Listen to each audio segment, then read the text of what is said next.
da sua glória naquele lugar.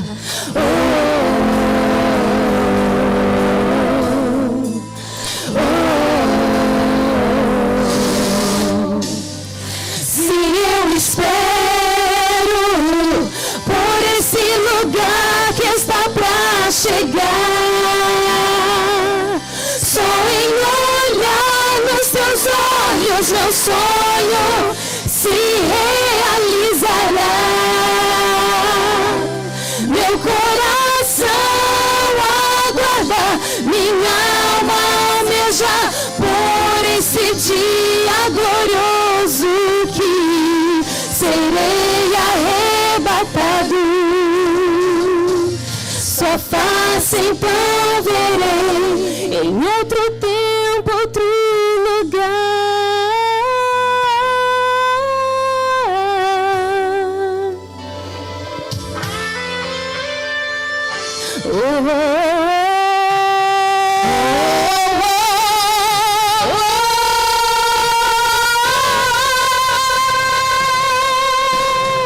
Se eu espero por esse lugar que está pra chegar, só em olhar nos teus olhos meu sonho se realizará. Meu coração aguarda, minha alma almeja por esse dia glorioso que serei arrebatado. Sua face então verei em outro tempo, outro lugar.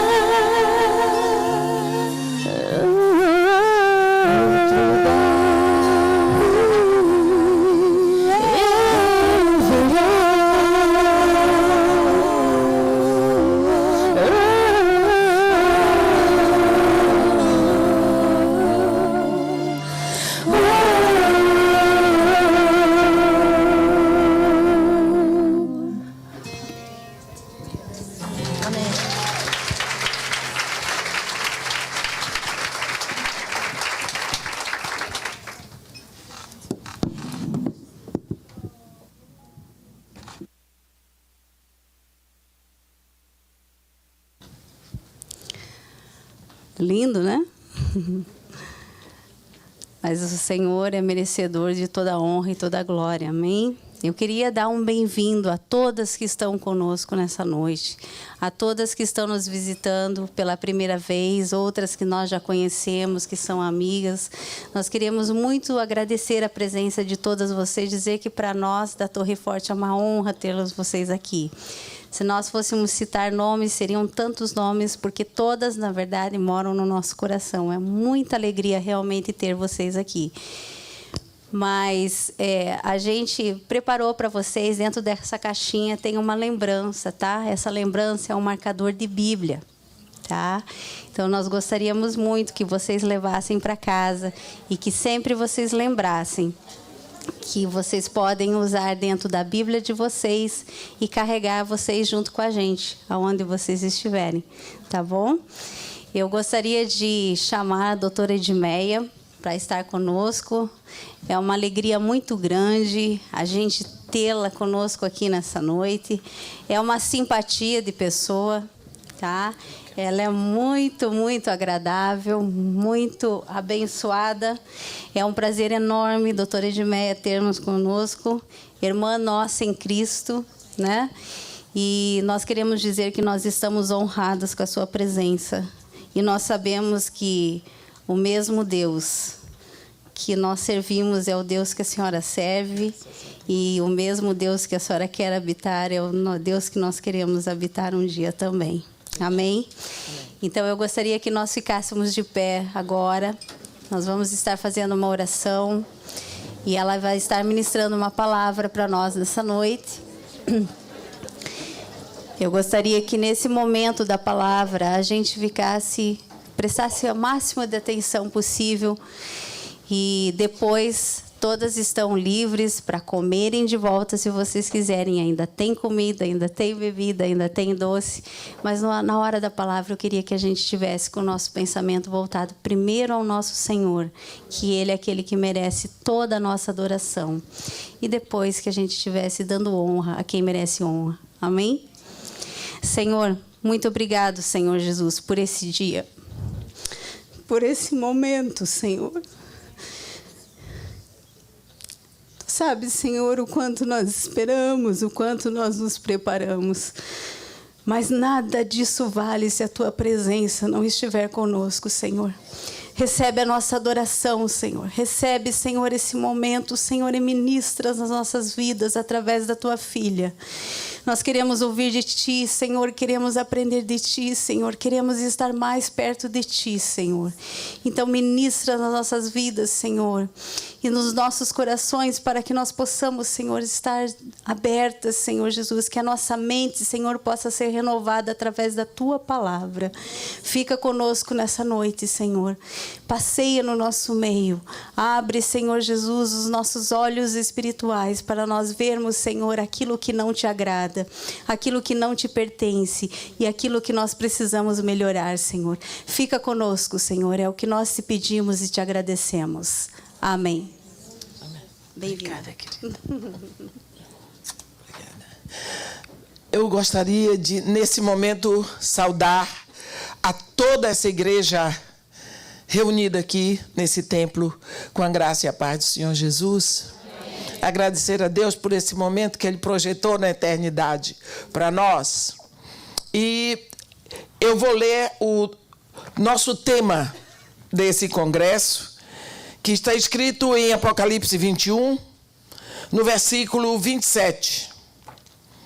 Nela nunca, jamais penetrará coisa alguma contaminada, nem o que pratica abominação e mentira, mas somente os inscritos no livro da vida do Cordeiro. Vou ler de novo. Nela nunca, jamais penetrará coisa alguma contaminada, nem o que pratica abominação e mentira, mas somente os inscritos no livro da vida do Cordeiro. Amém. As irmãs podem sentar. Nós vamos estar esse final de semana dentro desse tema, nesse congresso, falando exatamente sobre o que está escrito no versículo 27, mas nós vamos andar um pouco pela Bíblia no que se refere a esse assunto. Primeiro, a Bíblia diz aqui que jamais penetrará. Não é entrar, é penetrar. Essa cidade não será penetrada. Se alguém quiser estar dentro dela, vai ter que entrar, não pode penetrar. Porque aquele que penetra, ele invade, ele entra à força. Aqui não, quando a pessoa entra é porque a porta se abre para ele. Coisa contaminada. O que significa que é contaminado é aquilo que antes era puro e de uma hora para outra se misturou com alguma coisa contaminável. Aquele que pratica abominação não é aquele que pode cair numa mentira uma hora ou outra, mas que tem como prática a mentira e a abominação. Então, sobre essas coisas nós vamos estar falando. Ultimamente nós temos, talvez em cada 10 vezes que eu prego 6 vezes congresso para mulheres. Deus está de uma hora para outra movendo, existe um espírito aqui que está movendo as mulheres a se levantarem. E esse tema de Apocalipse, Apocalipse 21 e Apocalipse 22 nunca foi tão pregado. O pessoal liga para mim e pede. Eu tenho um estudo do livro de Apocalipse, o livro todinho. É o estudo mais caro que eu tenho, porque foi feito em 15 CDs. Então são 150, se cada CD é 10. Mas é o livro mais vendido. Outro dia mandaram buscar 150 exemplares de Jerusalém. para fazer estudo lá. Quer dizer, de uma hora para outra se prega Apocalipse, se prega sobre a noiva, se prega sobre a Nova Jerusalém, a noiva do Cordeiro, o Cordeiro de Deus, de uma forma tão exuberante. Nós sentimos, é como se Jesus Cristo estivesse dizendo: estou chegando, abre os olhos, acorde. Então, por isso, nós vamos, nesse momento, começar bem a prestar atenção, porque isso tudo tem a ver conosco. Entrar na Nova Jerusalém. A Nova Jerusalém não é apenas uma cidade, como nós pensamos. A Nova Jerusalém é uma comunidade santa que Deus cria. Quando nós pensamos nisso, nós lembramos que o arrebatamento vai acontecer. E nós vemos em Apocalipse 12 que quando o arrebatamento acontece, a igreja arrebatada vai direto para o trono de Deus. Ela não fica nas regiões celestiais. Ela vai para o trono de Deus. Enquanto a igreja arrebatada está no trono de Deus, isso está escrito claro em Apocalipse 12. Então, Miguel desce com os exércitos de Deus para as regiões celestiais. Regiões celestiais. Por que Miguel desce? Lembra que em Efésios 6 está escrito: a nossa luta não é contra a carne nem o sangue, mas é contra os principados, as potestades, os dominadores do mundo tenebroso e as forças espirituais do mal nas regiões celestes. Então as regiões celestes estão povoadas de seres espirituais do mal.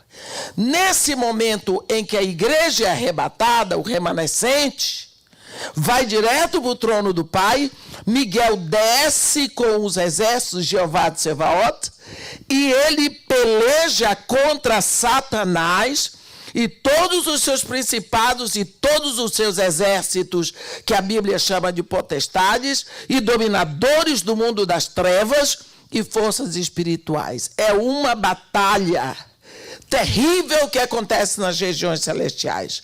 Mas Satanás é derrotado, que ele é conhecido no capítulo 12 como o dragão, e ele é expulso das regiões celestiais com todos os seus seres espirituais do mal, só que ele é expulso para a terra. Quem ficou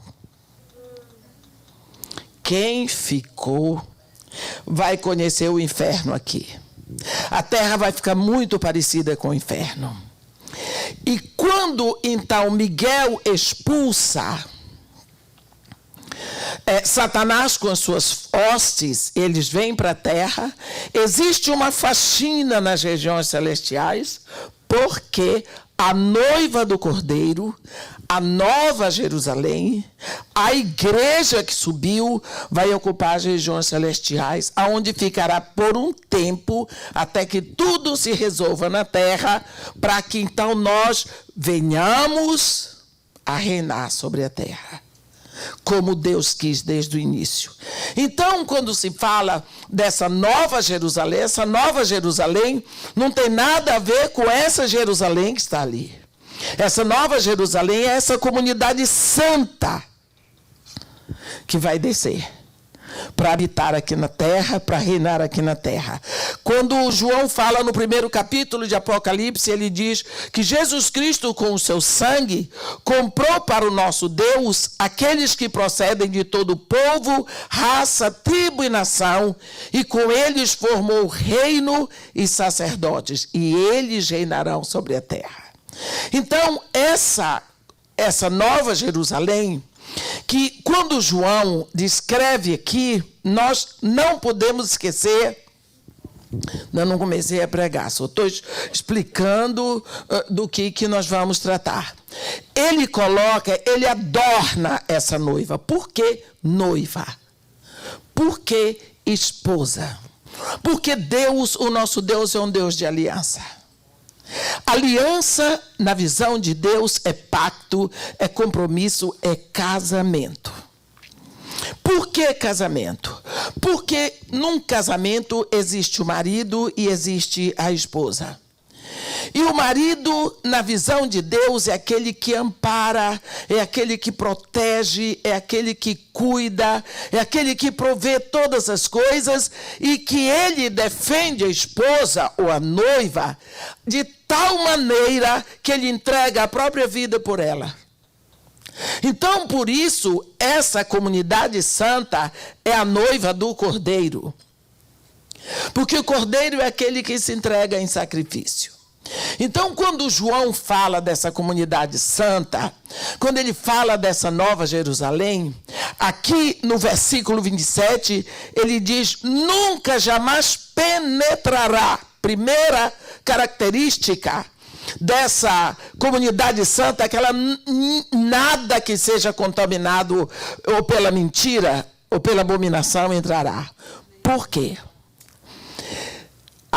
Uma das coisas que nós vemos é que esta cidade, ele diz, é uma cidade quadrangular. Vocês já viram um cubo? Mais ou menos assim. Todas as medidas são iguais. Só que são 4 lados. São 4 muros. Em cada muro existem 3 portas. Então, se existem 3 portas em cada parede, 4 vezes 3 são 12, então são 12 portas. Mas essas portas são uma pérola. Cada porta é uma pérola. A Bíblia diz aqui, desculpem, que a estrutura da muralha é de jaspe. Mas a cidade, ela tem 12 portas. E as 12 portas são pérolas. Apocalipse 21, 21. As 12 portas são 12 pérolas. E cada uma dessas portas de uma só pérola. Você pense o tamanho da pérola, a maravilha da pérola. Então, ninguém pode entrar se não for pela pérola. Por quê? Porque a entrada para Nova Jerusalém é pérola. Vamos dar uma olhadinha no que é uma pérola. Vocês sabem o que é uma ostra. A ostra é aquele animalzinho que ela vive lá no mar. Mas ela é um corpúsculo tão estranho, porque normalmente os corpos, eles têm a pele por fora e o osso por dentro, não é? Mas a ostra, ela é toda pele. Ela é muito delicada. E ela fica dentro de uma shell, que vocês chamam, né? De uma concha. Para se proteger, ela fica ali dentro porque o corpinho dela é muito delicado. Mas, às vezes, pode ser que um desses bichinhos, tipo um micróbio, ele fura a casca, ele fura a concha. E quando essa concha ela é furada, entra um grãozinho de areia. E quando esse grãozinho de areia entra, ele incomoda o corpinho da ostra. Ele dói tanto, ele incomoda tanto. Sabe o que ela faz? O corpo dela, como defesa, produz um líquido. E esse líquido vai ali direto naquele buraquinho para fechar o buraquinho. Por causa daquele grãozinho de areia que está machucando o corpinho dela. E aquele líquido é produzido pela dor da ostra. É como se fosse o sangue da ostra. É como se fosse a dor da ostra cobrindo ali aquela abertura, aquele grãozinho, que está produzindo tanta dor nela. E é esse líquido que sai da ostra que forma a pérola. Então, pérola é resultado de uma dor. A pérola é o resultado da dor. Para entrar na Nova Jerusalém, só entrando pela dor de alguém que foi lá na cruz e entregou a vida para nós. Então, ninguém poderá entrar se não aceitar esta dor. Quando você olha lá para a cruz, você vê 3 cruzes, não é? Eram 2 malfeitores e Jesus. 4 homens naquele dia carregaram a cruz, mas eram só 3 cruzes. Eu digo 4 homens porque porque Simão Cireneu ajudou Jesus a carregar a cruz. Era certo que quando chegavam as 3 horas da tarde, todos os mortos que estavam na cruz tinham que estar completamente mortos. Até 4 horas, no máximo, os corpos tinham que ser enterrados, porque ia começar o Shabat. E você sabe que o Shabat começa às 6 horas da tarde. Então, o que eles faziam com os crucificados que estavam agonizando na cruz? Chegava 3 horas, eles iam lá e eles quebravam as pernas daqueles que estavam na cruz. Porque se eles estivessem ainda resistindo, aí o corpo descia todo, porque a cruz é morte por sufocamento. O corpo vai descendo, eles não podem mais respirar, o oxigênio não entra, a água vai entrando nos pulmões e ele vai sufocando até morrer. Por isso, a Bíblia diz, maldito é todo aquele que é pendurado no madeiro, porque a morte de sufocamento é morte de maldição. Então, assim os judeus faziam. Quando o crucificando estava resistindo muito, sofrendo, agonizando, mas não morria, ia se aproximando a hora, eles iam lá e quebravam a perna. Assim, ele descia todo e acabava de sufocar até morrer.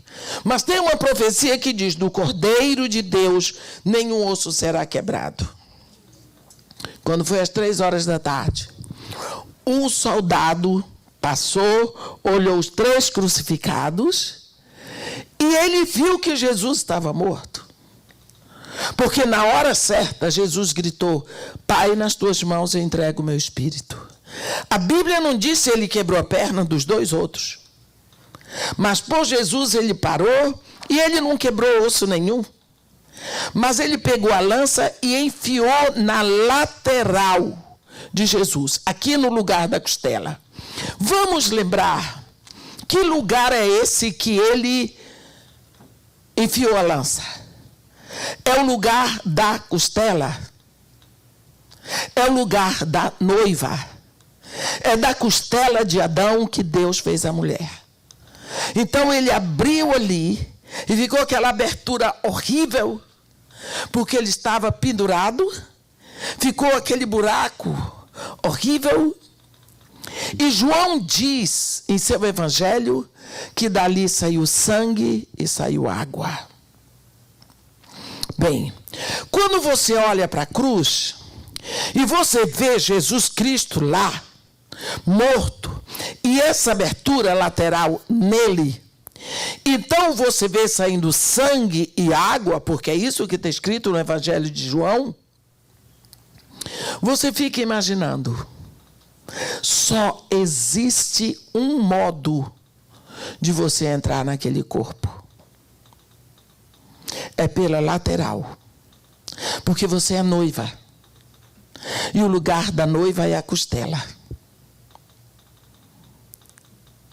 É como se lá da cruz ele estivesse gritando, existe a porta certa para vocês entrarem. E a porta certa do meu corpo é o lugar da noiva, é a costela. Mas todos que quiserem entrar nesse corpo terão que ser lavados na água e justificados no sangue. Então, para entrarmos neste corpo, sendo atraído para ele, nós mergulhamos nesse corpo, lavados pela água e justificados pelo sangue.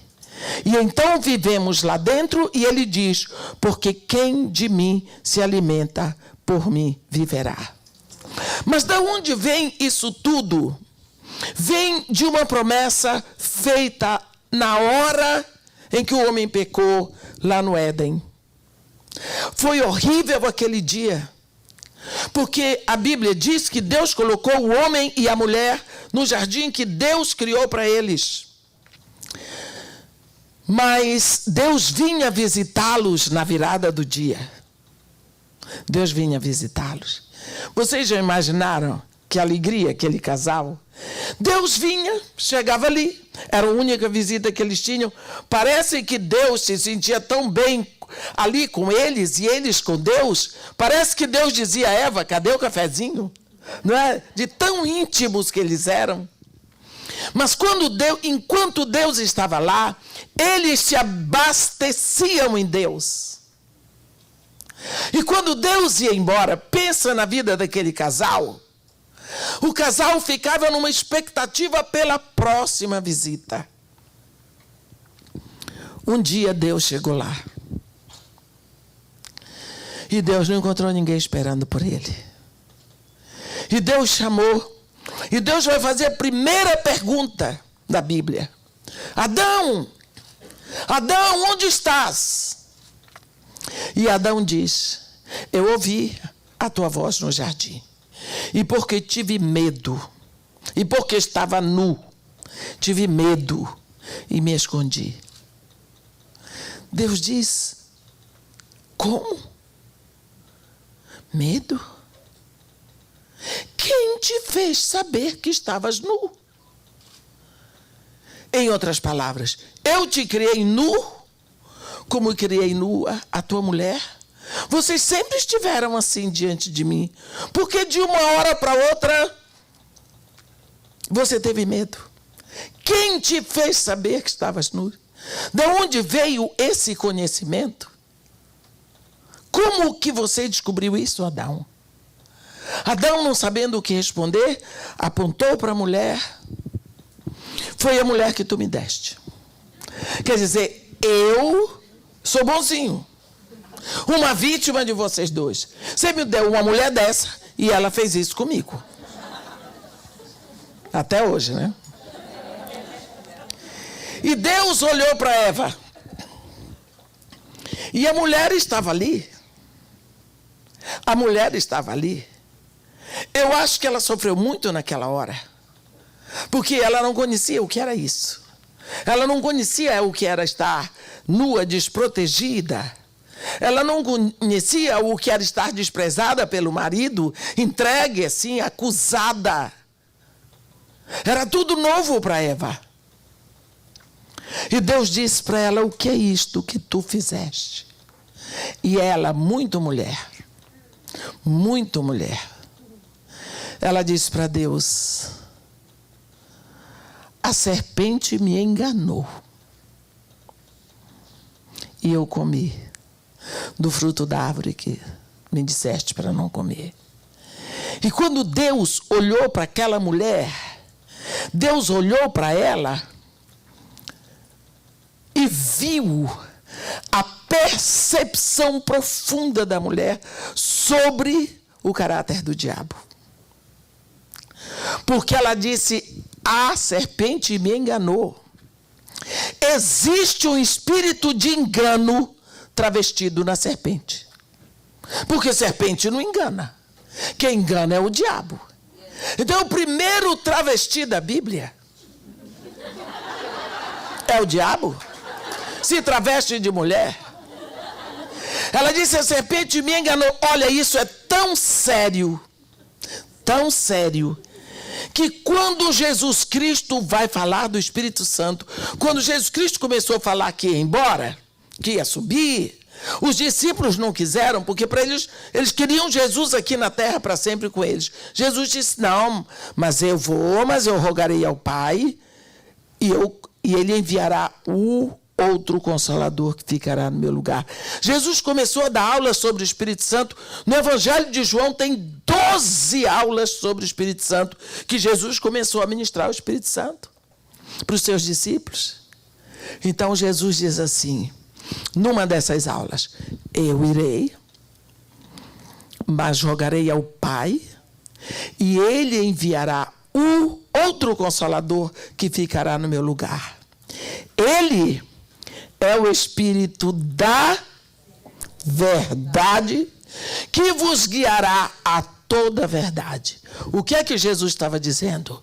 Olhem, o primeiro casal, a noiva caiu porque ela recebeu o espírito do engano, o espírito da mentira.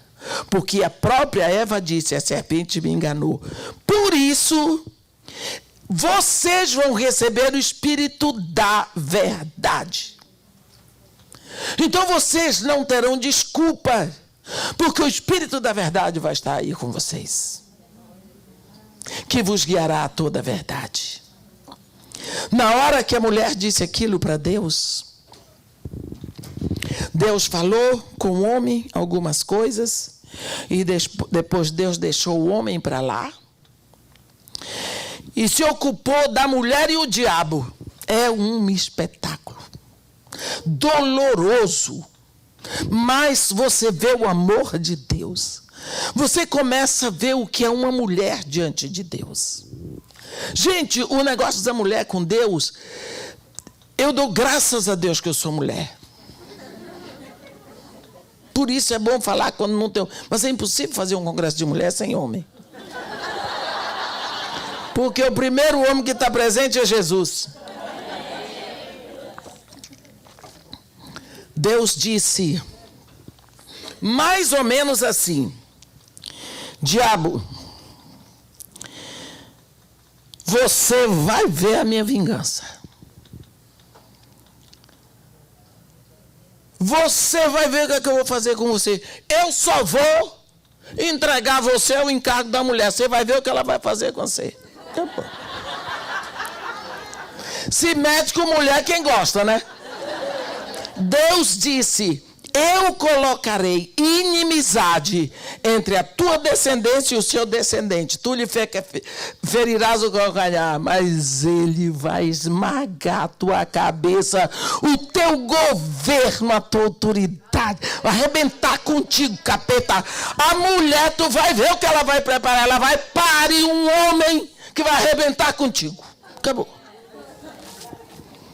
Por isso que o diabo se encarregou de arrebentar com a mulher, porque ele sabe, e ele sempre soube, o que é que viria da mulher para ele.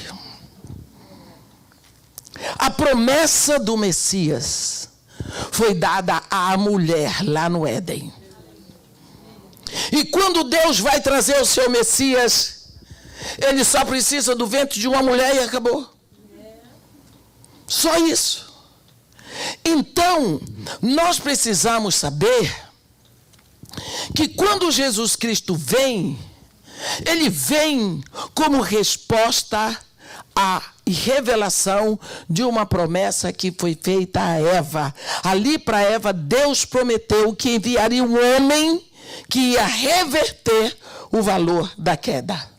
Quando Jesus Cristo, na hora de consumar tudo isso, ele entra, ele sai da sala onde ele tinha revelado a ceia, eles cantam o grande Halel do Salmo 136, e eles descem o Vale do Quidron, e ele vai para um jardinzinho ao lado esquerdo de quem desce, porque para o direito ele iria para o Monte das Oliveiras, ele vai para um outro jardim, chamado Jardim do Getsemane, e ali ele ia ter a primeira grande agonia.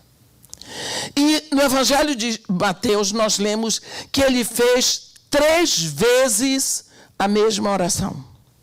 E a oração que ele repetia era: Pai, se for possível, afasta de mim esse cálice, contanto não seja feita a minha vontade, mas sim a tua que estás nos céus.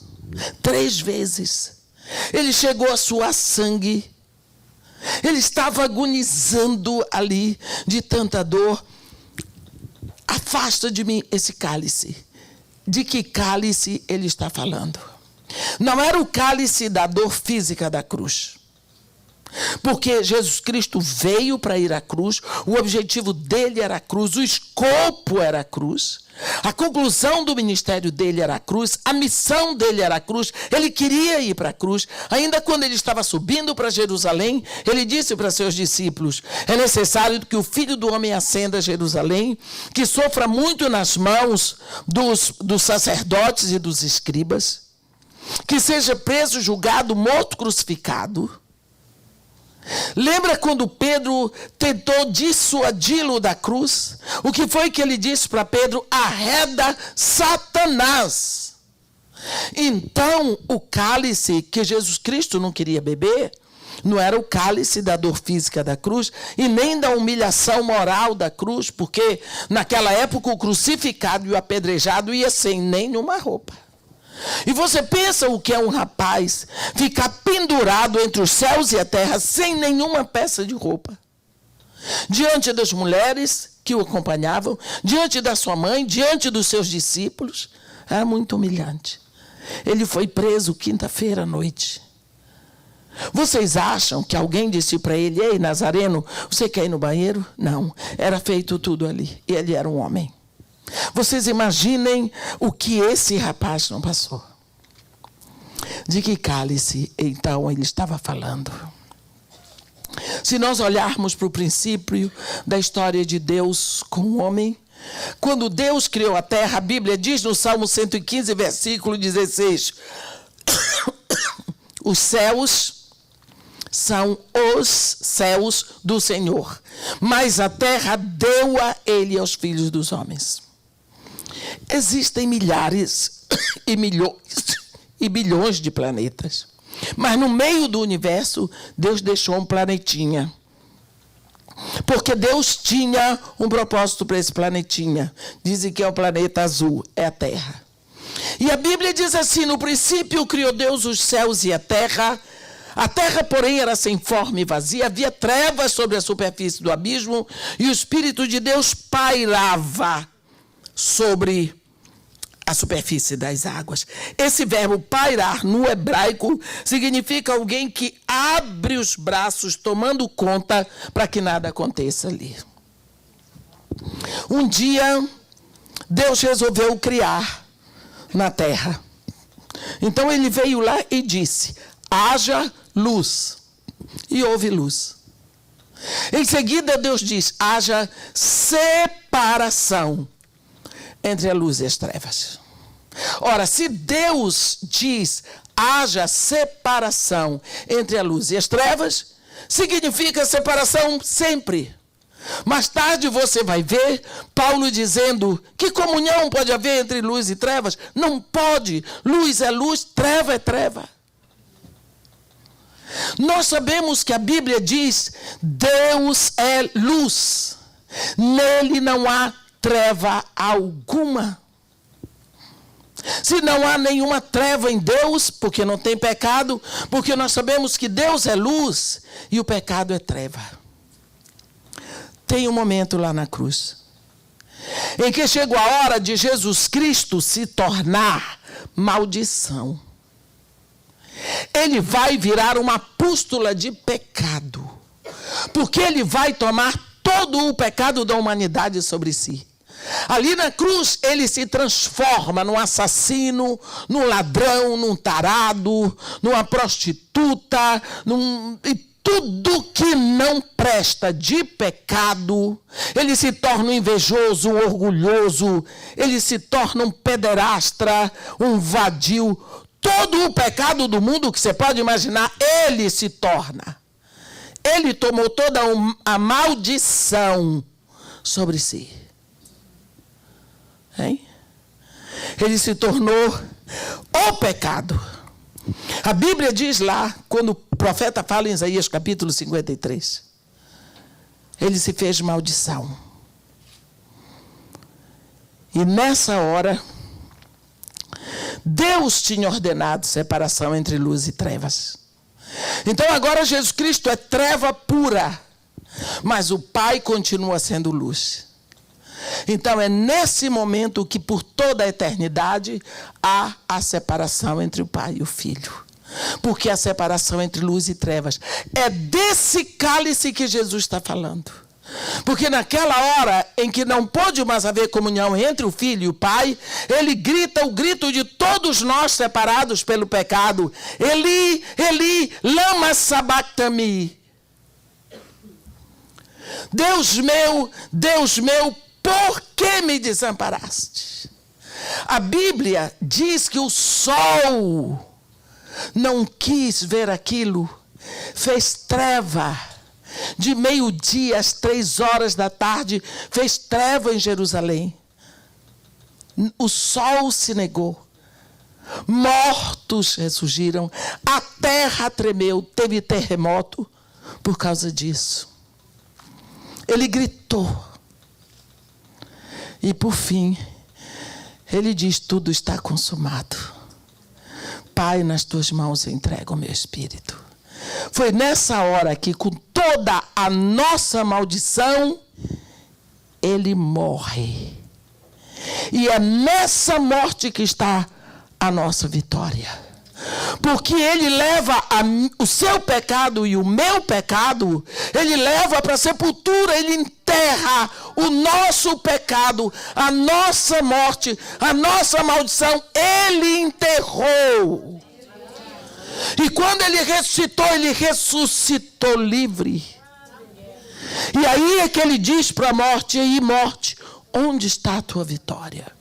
Nós lemos, existe aqui em Romanos, né, no capítulo 6, e eu vou ler para vocês, no capítulo 6 de Romanos, de 3 a 5, está escrito assim, sobre isso.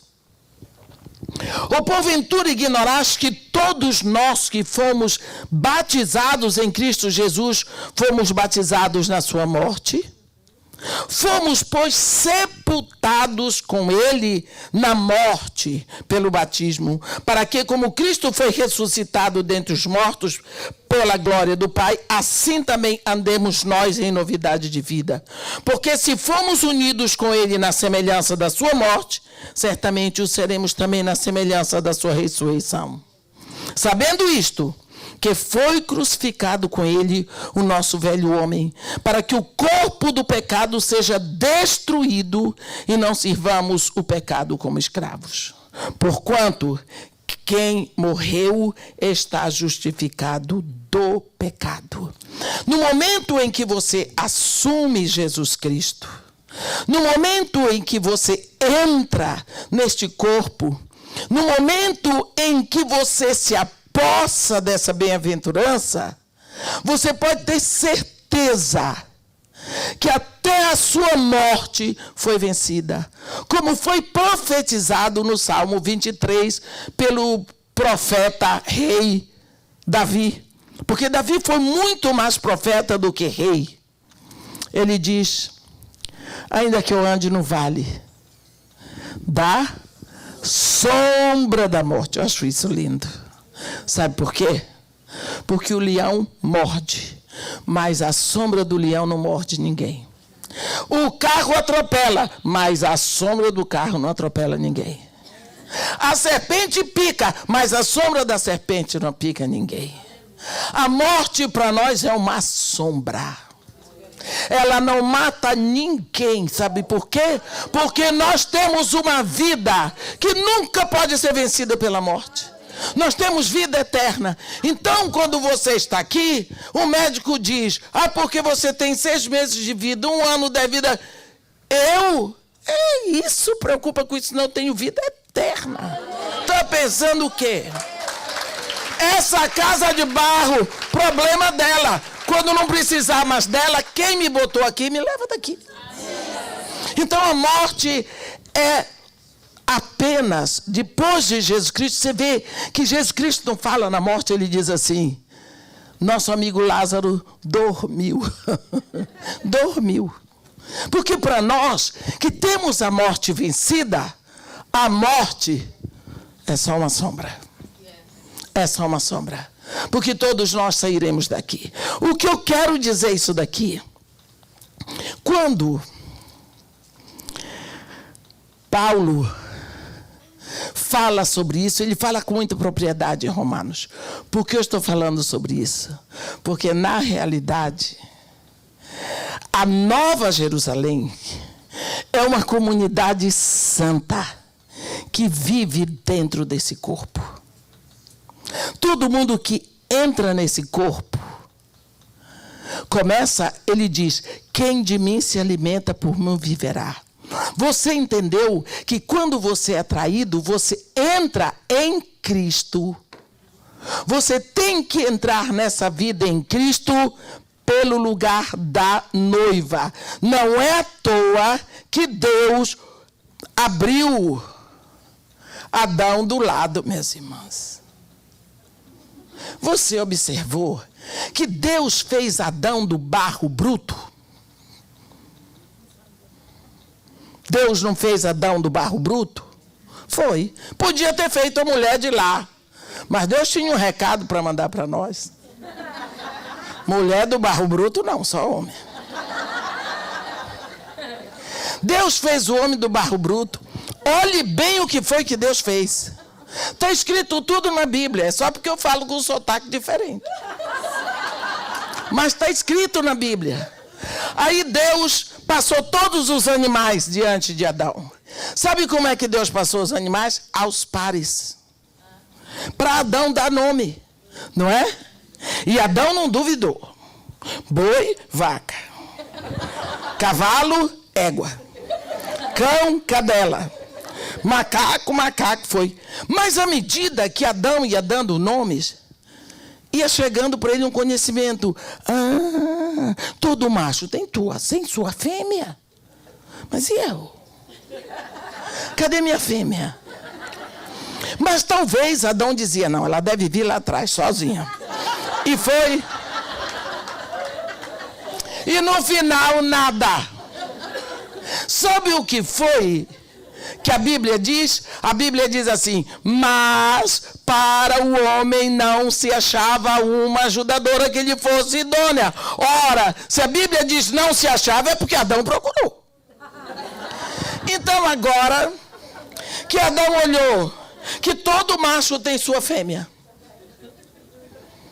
ele dizia: eu sou só metade. Até o macaco tem sua macaca. E eu? Adão, Senhor, e eu? E eu? Sabe o que é Adão? Adão é a terra. Porque Adão foi feito da terra. Nesse momento você vê a terra, o planeta, clamando aos céus pela mulher. Mas Deus já tinha a mulher pronta na mente dele. A eternidade toda. E Deus está olhando. Deixa ele clamar pela mulher. Porque para eu enviar a mulher tem que ser com muito clamor. É? E Deus ficou olhando. Deixa ele.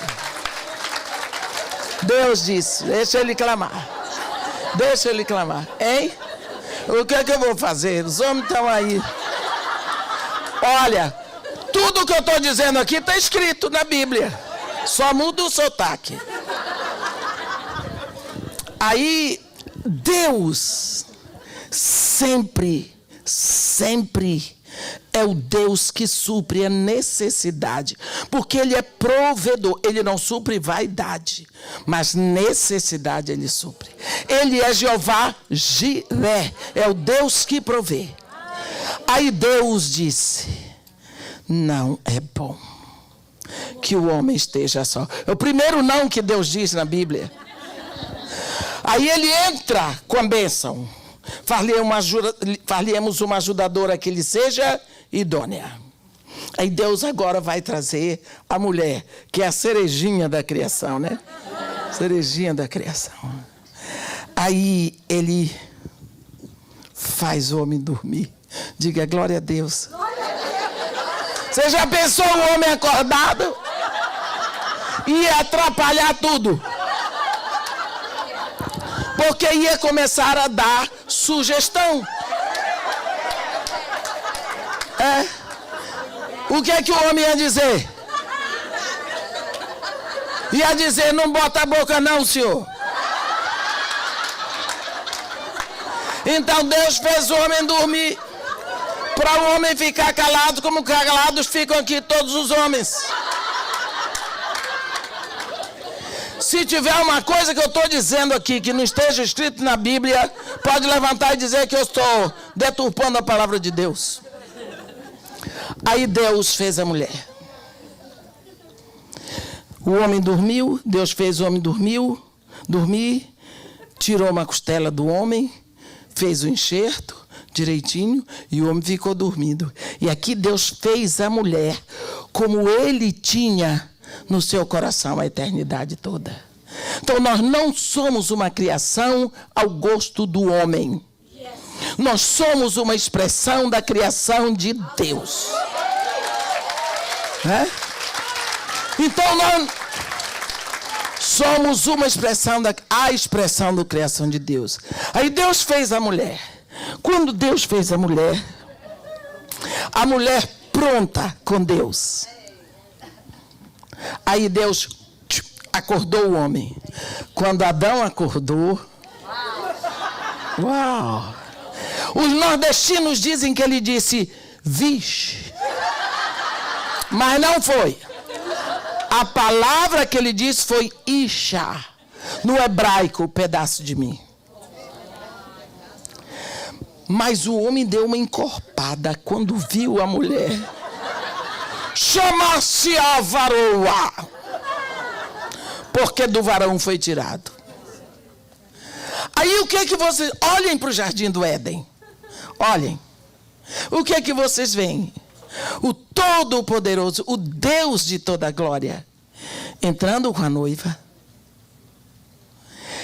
para entregar para o noivo Adão. Você pensa Deus vindo com a noiva? Tchan, tchan, tchan, tchan. Tchan, tchan, tchan, tchan. Entrega para Adão e celebra o casamento. Deus celebrando o casamento. Você vê esta cena se repetir no último capítulo de Apocalipse. Quando a Bíblia diz assim, o Espírito e a noiva dizem, vem. O Espírito que é o próprio Deus e a noiva que a igreja diz, vem. Então isso é abençoado. Foi Deus que criou. Todo mundo que luta contra o casamento está na contramão de Deus. Porque é criação de Deus. O diabo fez tudo e tem feito tudo para desfazer, mas não vai conseguir. Porque o que é de Deus é eterno, como Deus é eterno. Por que eu estou dizendo isso tudo? Porque todas as vezes que nós vemos a Bíblia falar de homem e falar de mulher, o homem sempre vai representar Cristo e a mulher sempre vai representar a igreja. E quando nós falamos do Cordeiro, dessa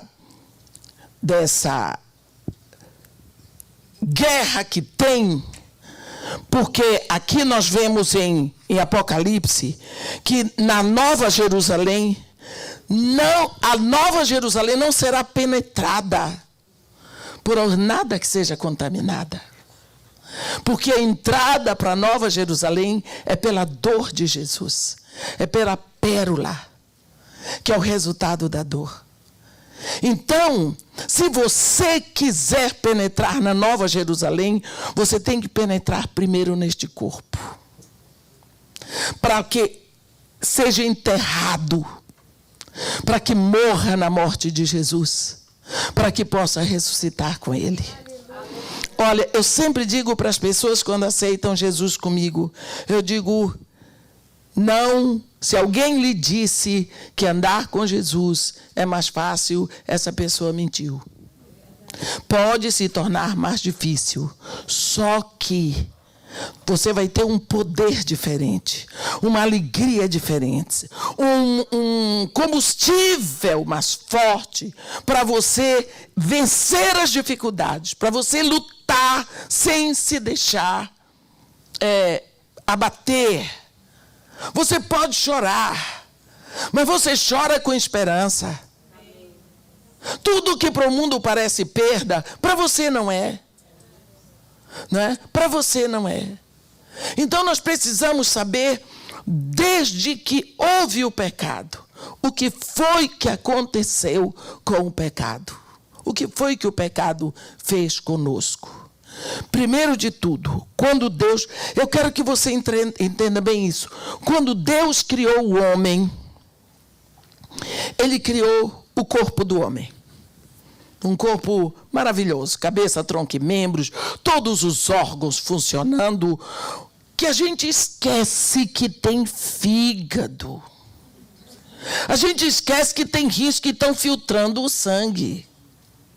Você esquece que tem lágrimas que estão produzindo, que tem glândulas que estão produzindo lágrima para lubrificar seus olhos. Você pisca, mas você não... Vou piscar agora. Não, eu não pisco. Você não faz isso. Se você disser... Seu coração é uma bomba. Ele pega o sangue de baixo, ele se abre, joga para cima, abre de novo, joga para cima. E isso o coração fica fazendo. Fica bombeando o sangue.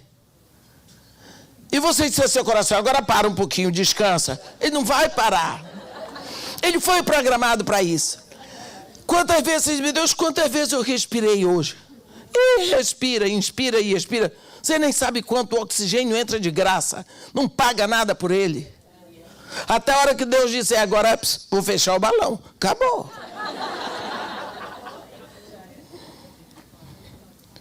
Isso é o nosso corpo. Os órgãos trabalham assim, conectados um no outro. Uma festa. Mas Deus não podia estar ligado, conectado ao homem pelo corpo.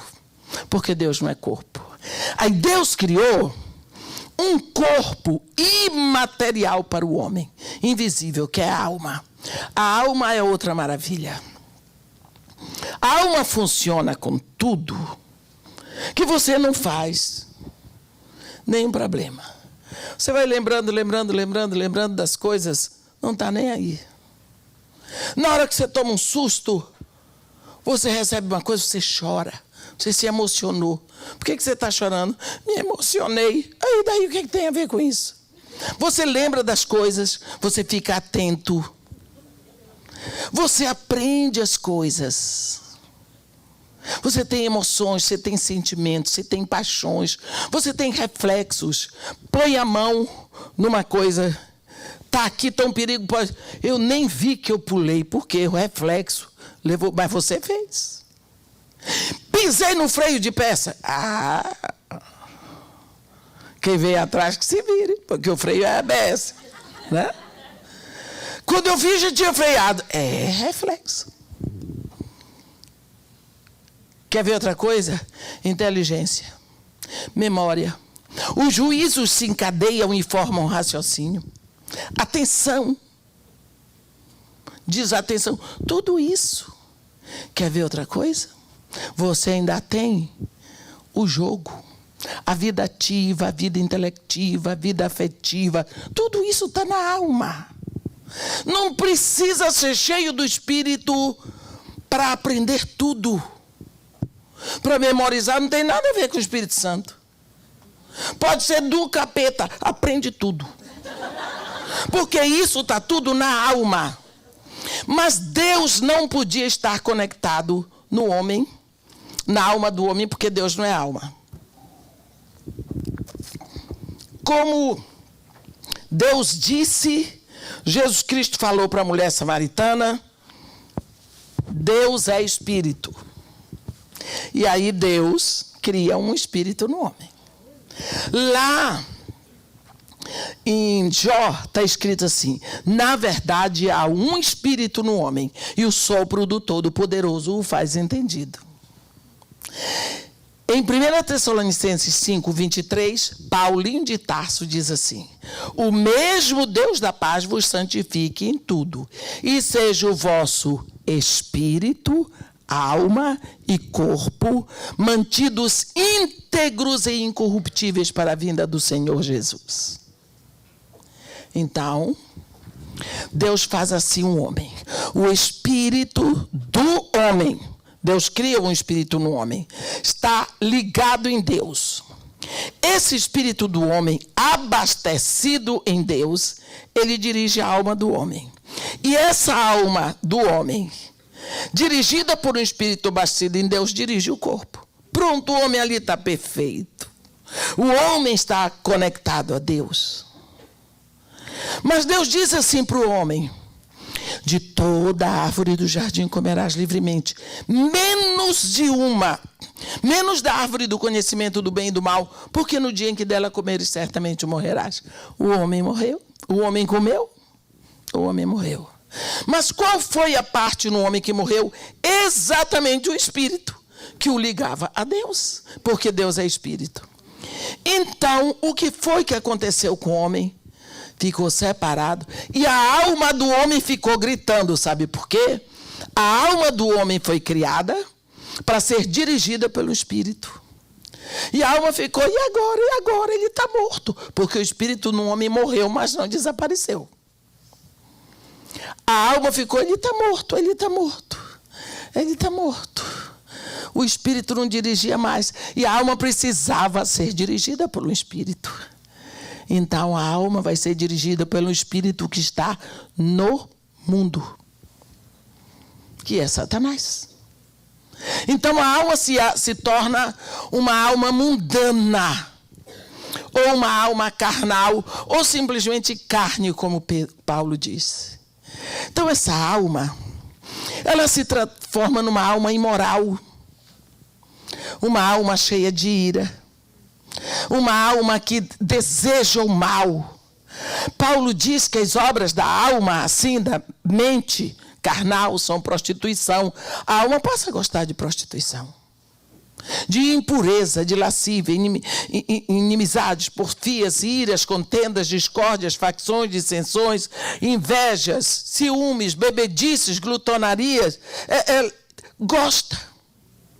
Eu não vou mandar ninguém levantar o dedo, mas quantas vezes nós gostamos de imoralidade?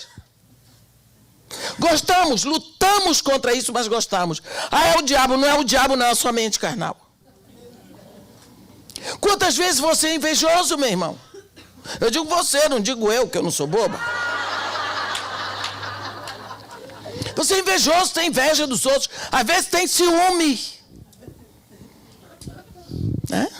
Tem ciúme. Isso tudo é carnalidade. Tem ira. Gosta de falar mal dos outros. Porfia é contenda de palavras. Gente que gosta de ter a última palavra. E as outras coisas que eu não vou falar, que não vai dar tempo. Que eu estou olhando para aquele relógio ali, é triste. Mas o que eu estou dizendo é o seguinte: a nossa alma passou a se deleitar nessas coisas. Mas essa nossa alma, ela carrega um espírito morto.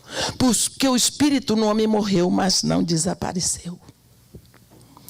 E o que é que o morto atrai? Mau cheiro, mosca, tudo que não presta. Deixa eu contar para vocês, tinha em Roma um suplício chamado suplício do morto. Digamos que eu cometi um grande delito. Aí eu fui condenada ao suplício do morto. Eles esperavam alguém morrer. E quando a pessoa estava morta, aí eles me traziam. Aí eles me abraçavam com o morto e botavam algema atrás. Pegava os braços do morto, botava em volta de mim e botava algema atrás. Amarrava o rosto do morto, com o pescoço do morto no meu. O corpo todo eu ficava grudada no morto. Eu não vou explicar mais isso, porque vocês acabaram de jantar. Mas pensa só o que ia acontecendo com aquele morto. Primeiro incha, né? Depois começa a vazar. E você estava grudada. Você já pensou? O mau cheiro, o horror. Deita, ou você deita por cima do morto, ou o morto por cima. Eu não sei lá como é esse negócio. O que você daria a quem tirasse aquele morto e lhe desse um banho? O que você daria? Foi isso que Jesus veio fazer conosco. Ele veio nos desligar dessa morte. Paulo, se você tiver com a Bíblia aberta, você vai entender bem isso aí em Romanos 7. Quando ele dá aquele grito. Romanos 7. Paulo dá um grito que é o nosso grito. Né? Olha aí, Romanos 7. No versículo 24. Desventurado homem que sou, quem me livrará do corpo desta morte? Quem tirará esse morto de mim? Quando Jesus Cristo ressuscita, ele aparece no meio dos discípulos e diz: Shalom, paz seja convosco. E o espírito que estava morto reviveu. Ele veio trazer o primeiro sopro. Quando Deus deu em Adão, que Adão teve vida, ele dá agora. Toda autoridade me foi dada nos céus e na terra. Recebeu o espírito. Pronto. Acordou. Sabe o que é que acontece? Quando você se rende, você diz: Senhor Jesus, eu creio na tua cruz.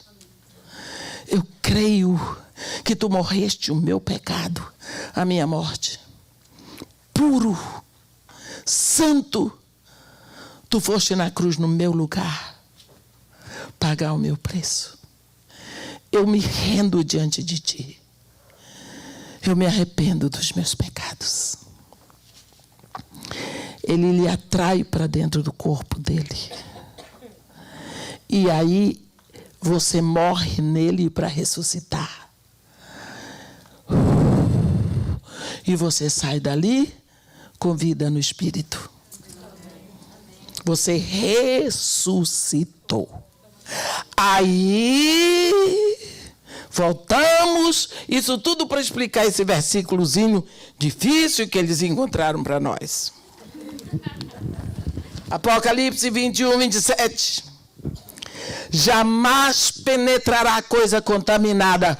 Você jamais entraria sem passar pela dor dele, pela abertura lateral dele.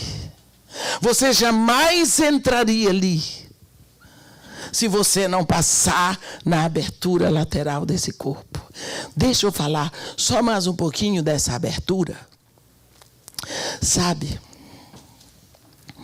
quando Moisés estava, é um dos momentos assim hilários que eu acho. Eu sou apaixonada pela palavra. Eu sou louca pela palavra de Deus. Eu não faço outra coisa, eu não tiro férias, eu prego todos os dias, eu sou assim. Bem, Moisés estava sofrendo muito no deserto. Aquele povo de Israel parecia crente. Trabalhoso. Quem é pastor sabe disso. E aconteceu que Moisés, ele tinha casado com uma mulher que não era israelita. Então os filhos dele eram rejeitados. Nem o vovô, nem o titio Arão, nem a titia Miriam aceitavam os meninos porque não eram de ventre judeu. Então a pobre da Zípora da mulher dele não podia ficar lá. E os meninos, isso doía o coração dele. Tanto Gerson como Eliezer eram rejeitados. E aquilo doía o coração dele, porque ele era pai dos meninos. Estava muito difícil. O ministério dele não estava sendo bem aceito. Culminou que Arão fez aquele tal daquele bezerro de ouro, que foi aquele horror. Moisés não aguentava mais, ele estava por aqui assim. Mas ele era um príncipe israelita. Ele foi criado no palácio de Faraó. Ele era um gentleman, um homem culto, uma finura de homem. Aí ele foi falar com Deus. Eu acho tão engraçado, fico com tanta pena dele. Ele vai falar para Deus, considerando que Deus é Deus, então ele vai com toda a finura. Ele diz para Deus: mostra-me a tua glória. Ele sabia que nenhum homem pode viver se ver a glória de Deus. Então ele estava querendo dizer para Deus: mata-me, eu quero morrer. Mas ele não chegou lá: quero morrer, feito Jonas. Quero morrer, me mata logo. Ou então Elias: quero morrer. Estava querendo morrer, mas estava correndo de Jezabel, que queria matá-lo.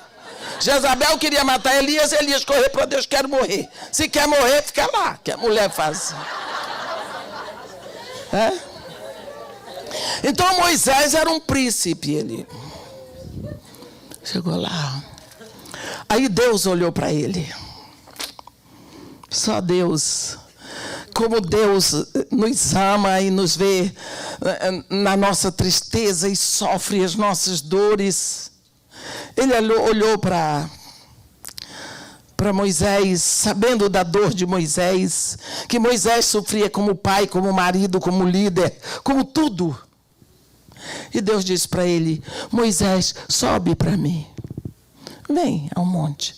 Não traz ninguém contigo. Eu não quero nem animal por perto do monte. Vem.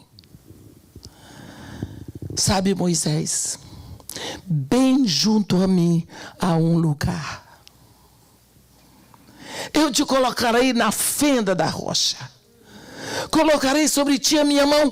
Passarei diante de ti toda a minha bondade e a minha misericórdia. Só meu rosto não verás. Porque se vê, morre. Não está na hora, não. Eu estou sabendo o que você quer. Mas pense nisso. Deus está dizendo para Moisés que do lado dele, do trono do Deus eterno de toda a eternidade, do Altíssimo, do Supremo, do Excelso, do Todo-Poderoso, existe um lugar onde tem uma rocha fendida, uma rocha rasgada, uma rocha aberta. Quem é essa rocha se não é Jesus aberto lá na cruz? Ele diz: essa rocha está aqui do meu lado e eu vou te colocar lá. Esse é o desejo de Deus para todos nós. É nos colocar na fenda da rocha. Porque se nós entramos nessa fenda lateral, que é o lugar da noiva, nós entramos nele. Não haverá mais morte. Coisa impura não entra lá, sabe por quê? Porque quando estiver entrando, é lavado pela água e justificado pelo sangue. Então, coisa imunda não entra e o nome está inscrito no livro da vida do Cordeiro. Nós precisamos saber que essa Nova Jerusalém, essa comunidade santa, ela vive em Jesus Cristo. Olhe bem, no versículo 22, versículo 21, está escrito assim: as 12 portas são 12 pérolas, e cada uma dessas pérolas de uma só pérola. E cada uma dessas portas é de uma só pérola. A praça da cidade é de ouro puro, como vidro transparente. Porque o ouro, na Bíblia, significa divindade. Aí no versículo 22 diz assim: nela não vi santuário, porque o seu santuário é o Senhor, o Deus Todo-Poderoso e o Cordeiro. Quer dizer, no santuário você entra, né? Então, Deus é esse santuário, nós entramos nele. A cidade não precisa nem de sol, nem da lua, para lhe darem claridade, pois a glória de Deus a iluminou, e o Cordeiro é a sua lâmpada. Olhe bem, você entra nele e não tem mais escuridão. A sua vida passa a ser um dia só. Porque você pode andar e viver com certeza de que nele a morte foi vencida. As nações andarão mediante a sua luz e os reis da terra lhe trazem a sua glória. Quando você entra nessa rocha aberta lá na cruz, você é lavada pela água, você é justificada pelo sangue, você habita ali espiritualmente. Quantas vezes, amanhã nós vamos estar falando de como Jesus Cristo chama a sua igreja: pomba, noiva, esposa, irmã, os vários títulos. Mas você vai ver um momento em que o profeta Jeremias diz: deixai as cidades e habitai no rochedo, ó moradora de Moabe, fazei como a pomba que se aninha na lateral da rocha escarpada.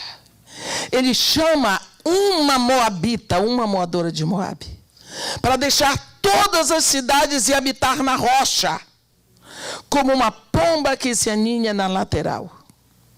É a igreja.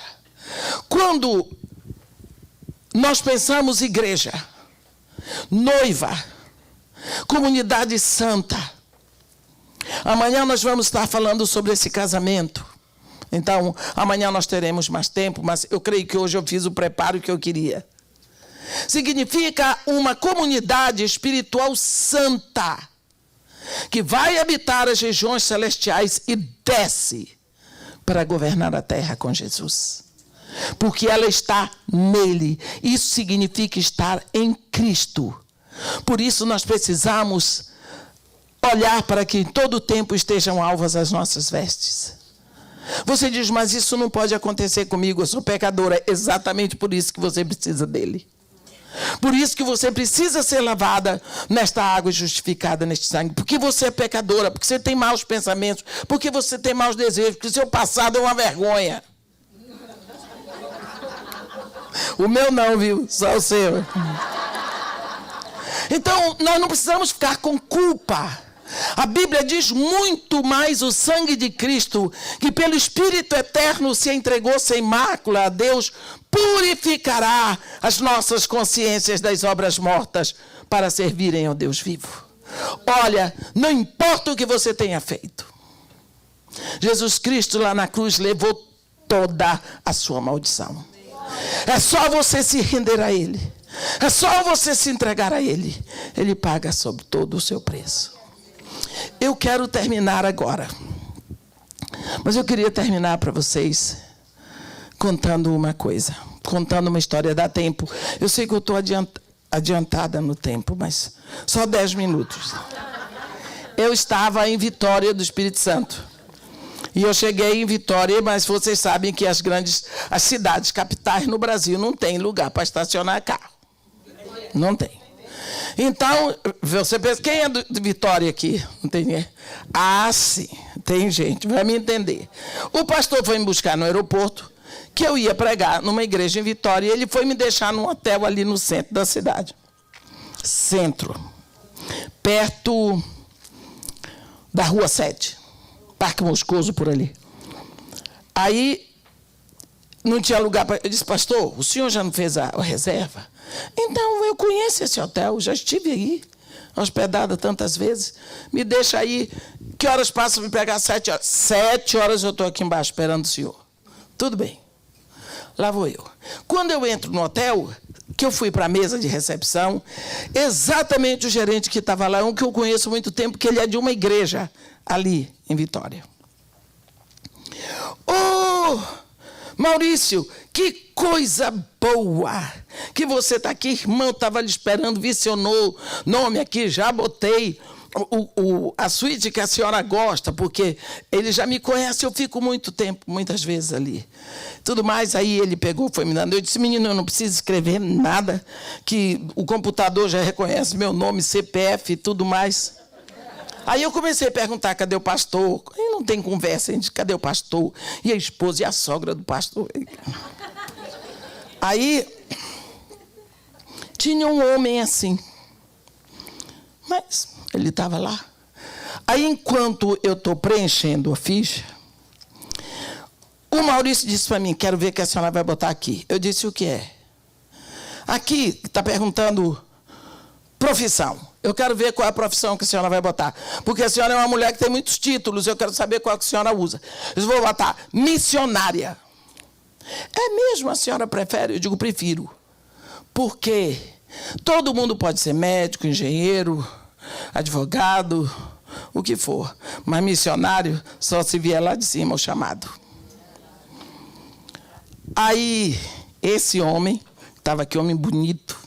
Você sabe que é um homem bonito? Pensa no seu marido aí, por favor.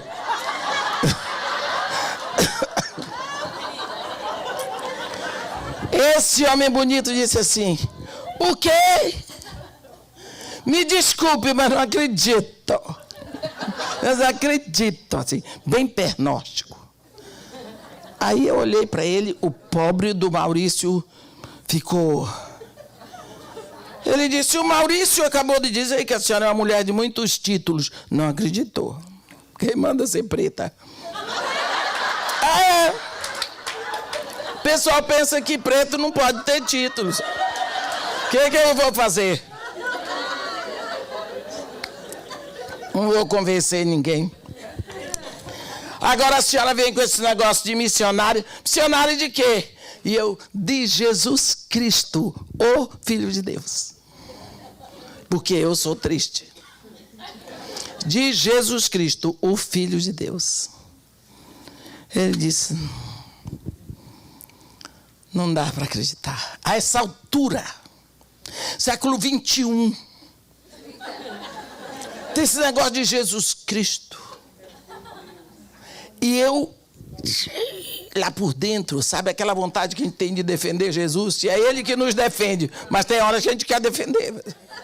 Falar mal do meu amado assim, na minha cara. E eu lá dentro orei por mim, eu disse, Senhor, bota freio na minha língua. Mas se o Senhor quiser que eu fale... Sabe o que foi que o homem disse? Me explique. Eu digo, é comigo mesmo. Eu disse para ele, qual é a sua profissão? Sou advogado. Eu disse, vou lhe fazer 3 perguntas, para poder lhe explicar. Esse assunto aqui é difícil. Se eu cometi um delito grave, no dia do julgamento eu apareço lá, sem advogado. Ele disse, nem precisa ir porque não entra. Eu disse, tá bem. Segunda pergunta. Se eu cometi um delito grave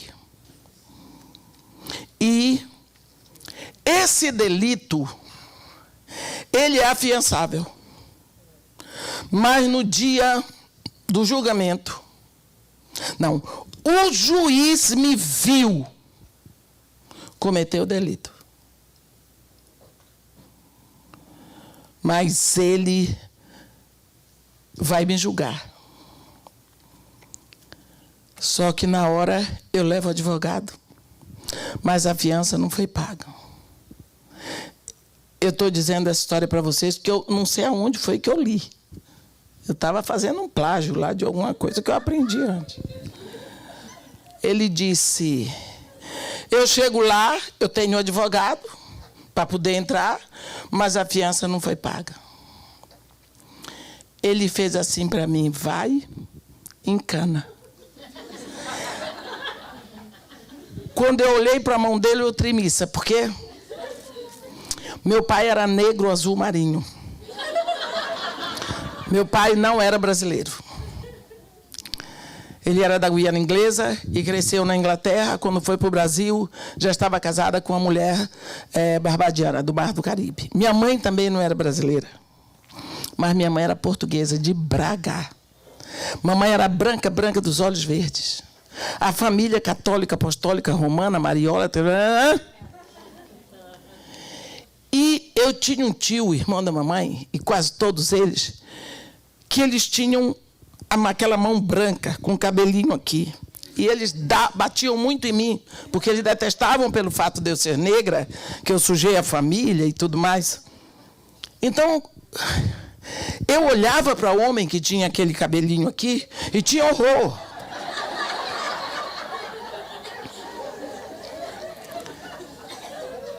E esse homem, quando ele fez assim, vai em cana, eu...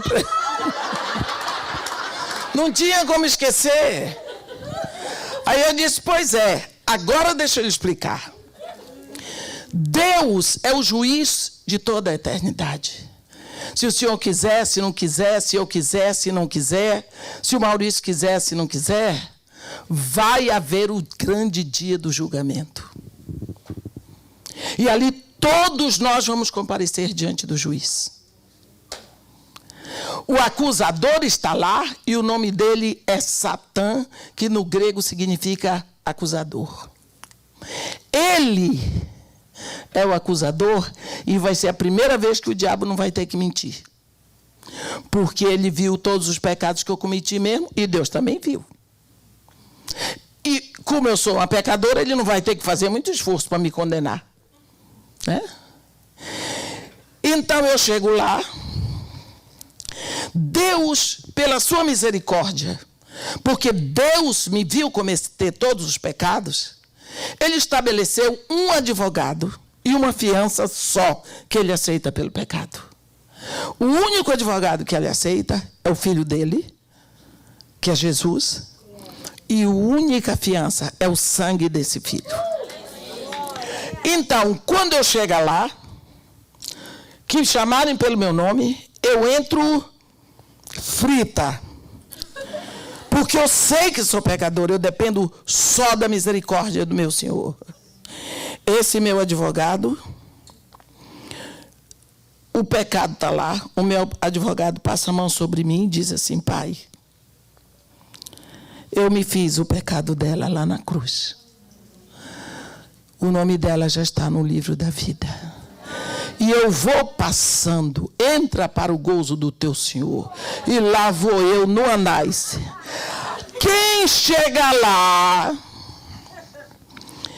não vai ter esse advogado, porque não pode ter nem outro. Sem fiança paga, ó, vai em cama. E eu fui falando isso para ele, o menino já estava com a minha mala na porta do elevador, e eu fui entrando para o elevador. E deixei o homem lá com a história do encama. Quando eu cheguei no quarto, eu estava apavorada comigo, porque eu acho que eu fui grosseira. Não é? E eu podia ter perdido a oportunidade por uma alma que podia ser salva. Aquilo me deu uma angústia. Orei, chorei, pedi perdão a Deus. Um ano depois, mais ou menos, eu estava pregando lá no Sesc de Guarapari, Congresso Nacional de Déboras. Eu estava chegando do Canadá, eu cheguei do Canadá depois do almoço, troquei de mala no aeroporto, a menina levou outra mala para eu ir para Vitória, para ir lá para Guarapari, para pregar à noite. Eu estava com uma gripe horrível, o corpo todo doía. Aí eu fui para Guarapari, preguei à noite, e eu ia pregar no outro dia de manhã, e na hora do almoço ia para o Rio. Meu corpo precisando de uma cama, eu precisando chegar em casa, cansada, quebrada, aquela gripe que dói os ossos todos. Aí eu peguei, acordei de manhã e disse assim, Senhor, vou fazer assim, levar minha mala para trás do púlpito, ponho atrás de uma cortina que tem ali. Quando eu acabar de pregar, eu saio, eu não quero falar com nenhum crente. Porque se eu for falar com os crentes, eu fico e foto. Eu saio, tomo um táxi, vou para Vitória, tomo o meu avião para casa. Que eu preciso, né, pai? Eu tenho direito também. Ajuda a sua nega aqui. Eu oro assim. Preguei, foi uma benção. Eu estava pregando sobre tesouros escondidos. Acabei, fiz a oração. atrás do púlpito. Peguei e deu tudo certo. Quando eu chego lá fora, lá vem doutora Edmeia Williams, missionária de Jesus Cristo. Eu disse, graça e paz. Não, a senhora está esquecida de mim. Eu digo, tô não. Por quê? Lógico, deve ser crente para me conhecer assim. Deve ser crente. Sabe o que foi que ele me disse? Ele disse, vou refrescar a sua memória. Mas isso, ele estava abraçado com uma senhora, a esposa dele, com 2 filhos adolescentes. Ele já estava chorando, a voz dele estava embargada. E aí eu parei, porque o homem quando chora é coisa séria. Não é? O homem quando chora é coisa séria, não é, meu irmão? Não é não? E aquele chora todo. Sua mulher não deve estar coitada, tudo bem. Aí,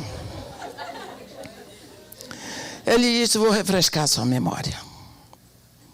Se não tiver advogado e nem fiança paga, vai em cana. Quando eu vi a mão do homem, passou a dor de cabeça, passou a febre, eu me assustei por causa da mão, dos cabelinhos.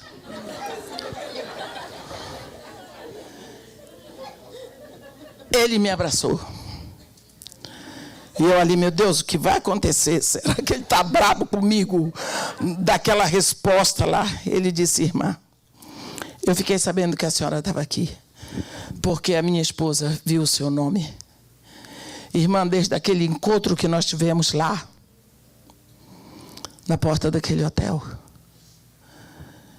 eu não tive mais sossego. Eu só vi assim, fiança paga, advogado, trono do juiz, Satanás acusador. Irmã, só sosseguei quando eu fui numa igreja que tem na rua da minha casa, lá em Santo Antônio. E eu fui perguntar ao pastor como eu podia me alistar. Mas já era diácono da igreja, hein? Ainda não fazia um ano. Já era diácono da igreja e a esposa dele viu meu nome, ficou maravilhada porque falou com ele, porque ele já foi para a igreja, alistou a família toda. E ela estava lá com ele. Foi um discurso mal feito, desarrumado, mas ele precisava saber daquilo. Eu não sei quem é que está aqui hoje, que não tem certeza do seu nome escrito no livro da vida. Eu não sei quem é que está aqui, que não tem certeza que entrou pela lateral da rocha, lá da cruz. Eu não sei se todos aqui têm certeza que para entrar no corpo vão ser lavados pela água e justificados pelo sangue. Só entrando por essa lateral você se alimenta dele e vive por ele. Entrar neste corpo significa habitar na Nova Jerusalém. Fazer parte dessa comunidade santa que vem da parte de Deus. Se você não tem certeza disso, se você nunca teve uma conversa com Deus a respeito disso, eu quero lhe dizer agora, minha irmã, em nome de Jesus, com toda a sinceridade do meu coração, eu não estou aqui falando só diante de vocês ou diante da liderança dessa igreja, eu estou falando diante de Deus que nos trouxe aqui. Não se demore. Não se demore, porque é uma questão de vida eterna. Nessa comunidade, não penetra. Entra. E o único jeito que tem de entrar é lavada pela água, justificada pelo sangue. Você entra na rocha e vivendo na rocha, dentro da rocha, ele mata a sua morte, justifica dos seus pecados. Você vive através dele e é vida eterna nessa comunidade santa. Amém? Amém. Aonde você está? Vamos orar. Sossegue o seu coração. Não se sinta culpada de nada. Apenas saiba que você pode ser trazido hoje exatamente para pensar sobre isso que um dia aconteceu. Há quantos anos Deus está esperando você nesse momento para você pensar sobre isso? Você tem pensado sobre muitas coisas, tem pensado sobre tantos problemas, mas talvez você ainda não pensou no seu problema de vida eterna. Não estou fazendo nenhum prognóstico e nenhuma profecia, mas você não vai ficar aqui nesse mundo, porque ninguém fica. Um dia você sai dessa casa de barro. Para onde você vai? É preciso que você tenha o seu endereço certo. Senhor Deus, nosso Pai, de eternidade a eternidade, Tu és Deus. Tu criaste os céus e a terra e todos os universos visíveis e invisíveis. Tronos, poderes e soberanias estão diante de Ti. Pai querido, em nome de Jesus Cristo, nós glorificamos o Teu nome pela Tua misericórdia ao nos reunir neste lugar. Tudo está tão lindo. Tudo está tão lindo. Tanto o trabalho das Tuas filhas, por um chamado que Tu tens para nós hoje. Nós queremos neste momento abrir o nosso coração, Senhor, para Te dizer, Senhor, que sabemos que não somos dignos, que tudo o que Tu fizeste pela Tua misericórdia, que Tu não és o Deus de fazer o que nós queremos, mas Tu és o Deus de fazer aquilo que precisamos. E nós precisamos da vida eterna, nós precisamos do perdão, nós precisamos da vitória sobre a morte, e tudo isso Tu nos deste na morte de Jesus. Por isso, neste momento, ó Pai, toma-nos nos Teus braços eternos e nos conduz à entrada dessa rocha. Que nós possamos entrar pela porta certa, pela pérola, pela dor, pela morte de Jesus, para morrer com Ele e ressuscitar nele. Te agradecemos pela Tua misericórdia. Te agradecemos pela Tua graça e pelo Teu amor. Estende Tua mão, ó Pai, sobre a nossa casa, sobre os nossos filhos, maridos. Batiza a nossa casa numa unção tremenda de alegria e faz resplandecer sobre nós o Teu rosto e que nós possamos viver a Tua paz. Isto é o que nós Te pedimos, te agradecendo em nome de Jesus. Amém.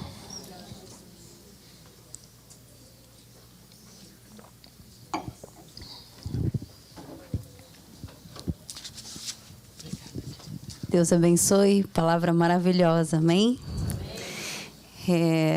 Nós já estamos terminando, eu quero agradecer a presença de todas vocês, levem o nosso coração com vocês, amanhã as portas estão abertas, todas são bem-vindas para estar conosco de novo, tá? Que Deus abençoe a todas que nos ajudaram, que participaram. Eu queria que nós dessemos, de verdade, uma salva de palmas aos homens, porque eles cozinharam para nós hoje, né? Eu quero agradecer de coração o empenho do Fábio, né? O Fábio, ele se empenhou muito. As meninas também que ajudaram, porque teve muitas irmãs que ajudaram trabalhando, cozinhando, fazendo coisas, mas eles merecem. Eles estão aqui até agora, nos servindo, nos ajudando, e que tudo que vocês possam ter visto aqui, que tenha agradado o coração de vocês, porque a presença de vocês nos agradou muito. Tá? E eu creio que o nosso Deus também se agradou. Amém? Eu quero louvar ao Senhor pela vida de todas que estão aqui conosco, em especial pela vida da doutora Edmeia, palavra maravilhosa. Amanhã tem mais, domingo tem mais. Amanhã nós vamos estar aqui às 7h30 da noite, no domingo às 10h30 da manhã. Venham o mais cedo que puder, né? Que nós não queremos... Amanhã não tem atraso, né? Amanhã não vai dar para dar aquele jeitinho do atraso. Então, eu queria também apresentar a pastora Edmeia. Ela tem Desculpa. de mensagens estão ali atrás, tá? E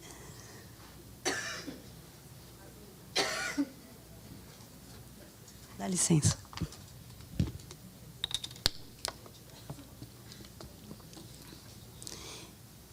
Eu não sei como que está o valor da venda, mas eles estão ali atendendo, tá? Vocês sintam-se à vontade para comer mais, para desfrutar mais, se quiserem conversar, tá? Estamos aí. A lembrança de vocês, por favor, levem, cada um tem a sua. A Fábio está me mostrando lá de trás. Mais algum aviso, Fábio?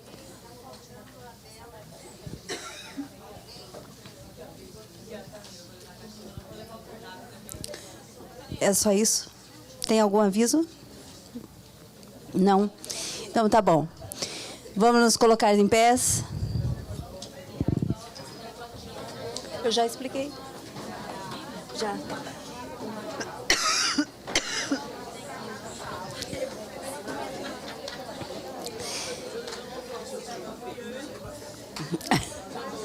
Me perdoem, a voz falhou, tá?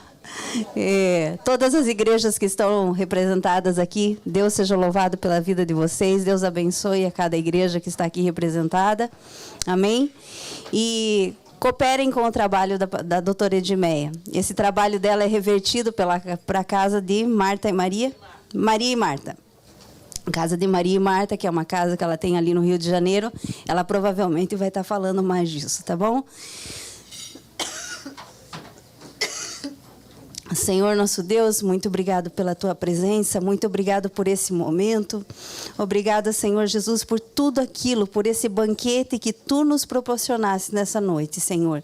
Te louvamos, Senhor, pela tua presença, te agradecemos, Senhor, pela vida, te agradecemos, Senhor Jesus, por cada irmã aqui presente, por cada mulher aqui representada, Senhor, representando as suas famílias, as suas casas.